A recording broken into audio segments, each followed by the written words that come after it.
So let's do a quick introduction here. We're going to test 3 organic unknowns. I genuinely have no idea what they are.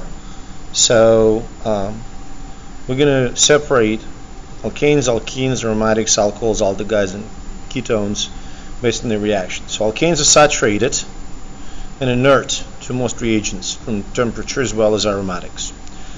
Alkenes react easily due to double bonds present between one or more carbons.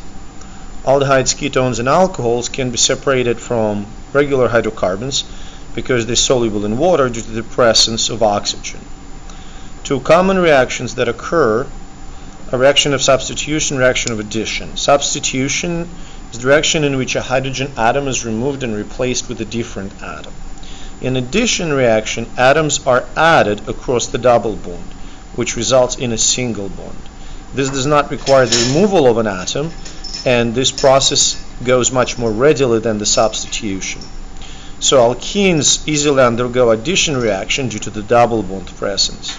Alkanes and aromatics must react by substitution. So the experimental tubes are compared to the control tubes. The control is the portion of experiment in which all experimental variables or factors are held constant. In a chemical test, the tube that is controlled is treated identical to the experimental tubes, except for the emission of the substance that is being tested. It's used as a standard for comparison in judging experimental results. So our controls will be empty tubes here, okay? So here I've got 20 tubes. These rows represent 3 unknowns, X, Y, and Z. So 5 tubes. This row of tubes, the back one, is the control. It contains no unknowns and is going to serve as the control. So in the first lane of tubes, we're going to add potassium permanganate. Okay, let's see here. Potassium permanganate. We're going to add 1 dropper full of potassium permanganate.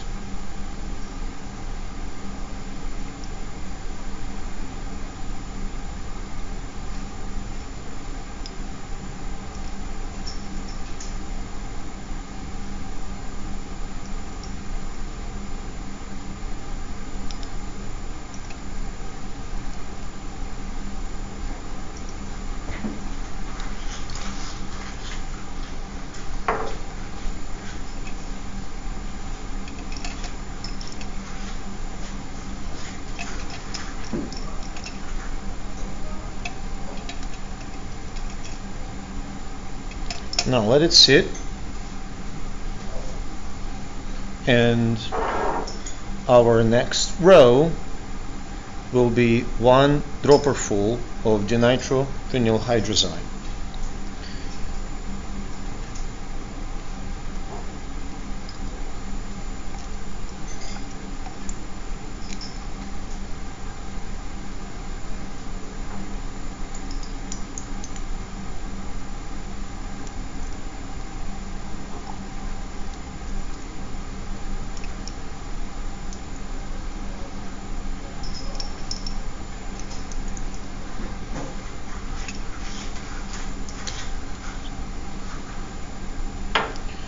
In the next row, we're going to add concentrated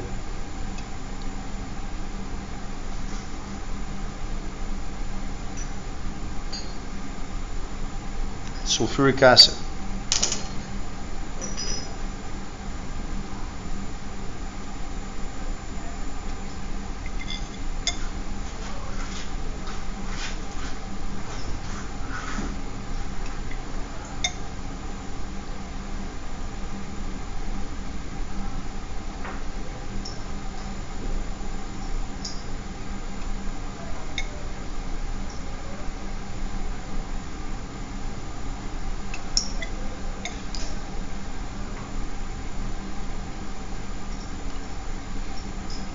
Okay, so let's take a look. We need to feel, okay, this tube that's the Z, gets warmer. There's not really much change of color in Y. What about X? No change of color either. Schiffs-Fuchsen reagent goes next.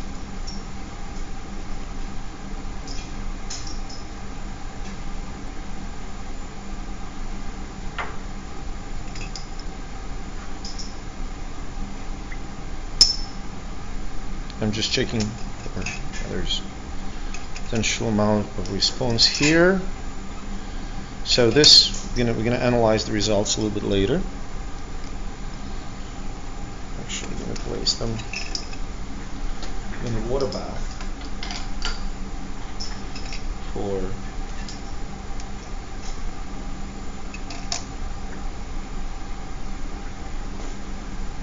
hydrazine. So Fuchsen reagent will be here.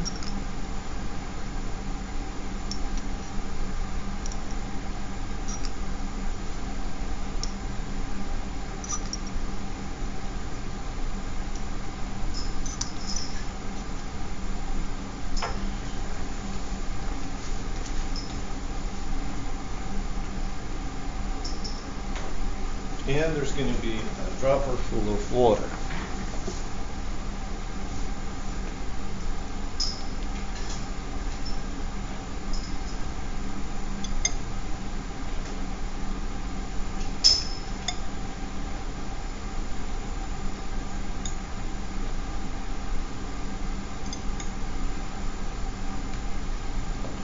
Okay, now we're going to return these back.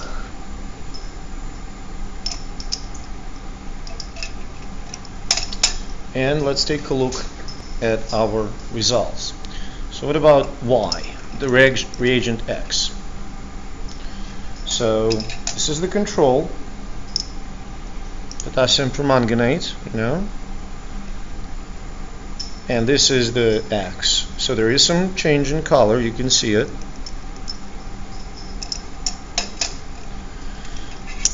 Now, what about dimethylhydrazine? No difference. What about sulfuric acid, as we mentioned? Well, it gets actually a little bit hotter, so there is some positivity, not much, but some positivity, so positive force. Now, for Fuchsen reagent, no color change, so negative. And water completely dissolves in water. So we have only two positive reactions, which is oxidation. No, sorry, oxidation. We have three positive reactions. We have oxidation, sulfonation, and solubility. So X must be an alcohol. Well, let's take a look at Y. Any change in color? Absolutely not.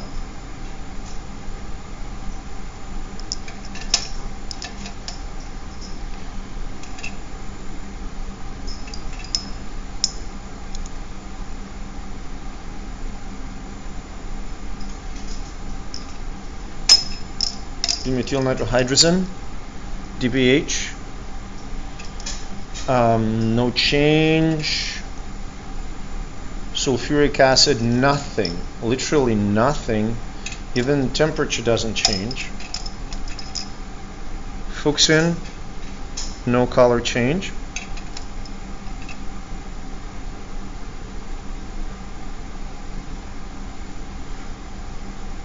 Now, solubility.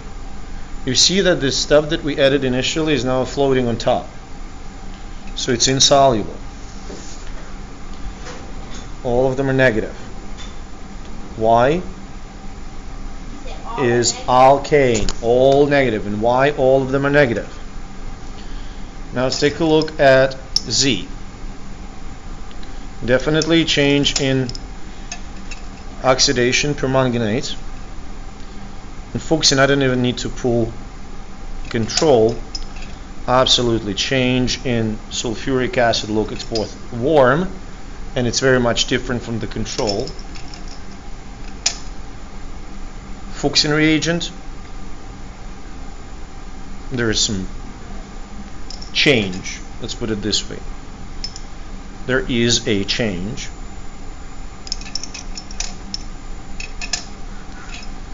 Solubility, nope, nothing. You can see that the stuff that we added is actually collected at the bottom of the tube. So what we have here, we have oxidation positive, DPH positive, oxidation positive, DPH positive, sulfonation positive, fuchsin positive, solubility is not, which is kind of weird. How would you determine solubility? It should be fully soluble. For all of them, for A, and I said for all, like up here.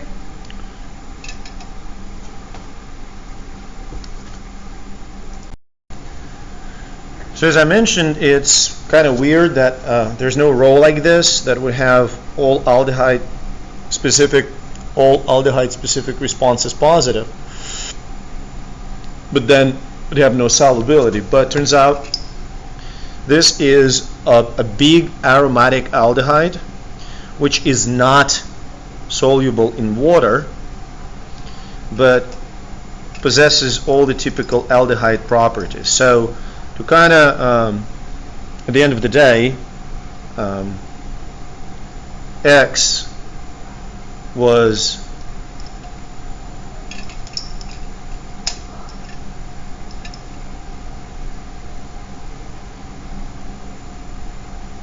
the alkene, some kind of alkene.